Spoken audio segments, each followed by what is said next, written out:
Hello, my name is James Lindsay. I am the author of The Lake, published by Knife Fork Book, as well as the other poetry collections are Inland Sea, Double Self-Portrait, and Only Insistence. I'd like to thank the Meet the Presses Collective and the judges. This is quite an honor.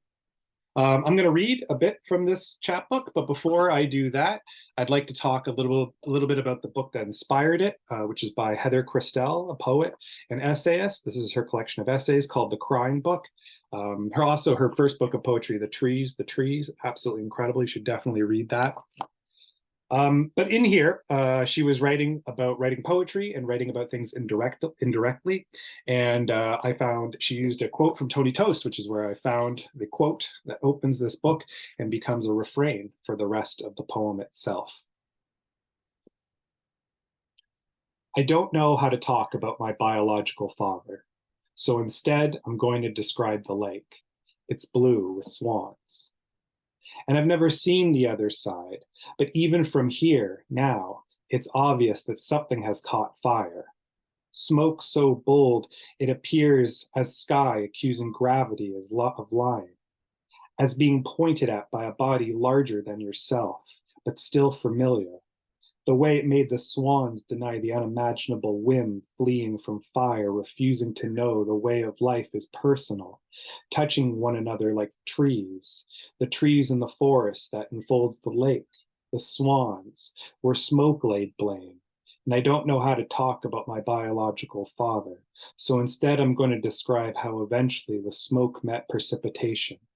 Atmosphere, so severe, rain fled from clap bracketing clap.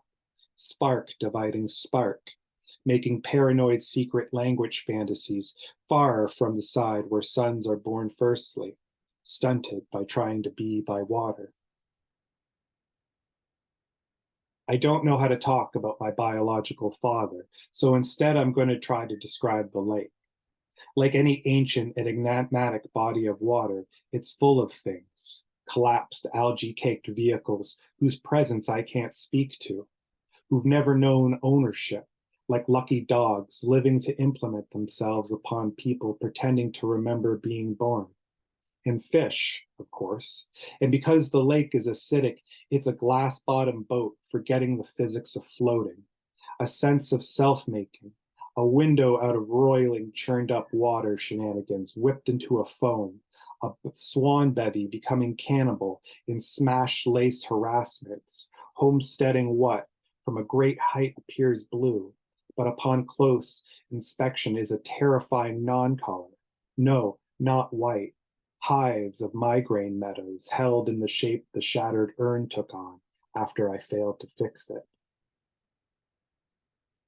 I don't know how to talk about my biological father, so instead I'm going to describe the lake.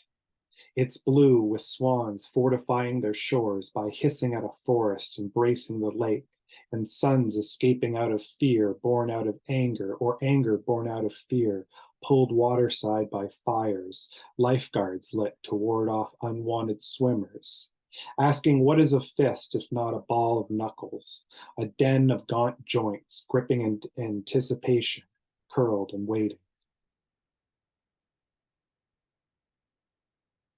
I don't know how to talk about my biological father, so instead I'm going to describe the lake by way of describing the trees that are part of the lake and that they are not the lake. They are green and make up a terrifying sharpness, murmuring when I walk through a bevy of their kind clustered like strangers, forced to stand together and practice the patience of being thrust about while protecting themselves with flattened palms, hissing sorry, sorry, sorry. I don't know how to talk about my biological father, so instead I'm going to talk about the lake, how sky-fed aquifers before subterranean catheters con swan water from a socket of shield, ogling stars frantically attempting to communicate by constellation, trying to ask for something that can never be provided, and all I can say is, oh look, a pattern. What does it mean to me, and can it make murder? Thank you very much.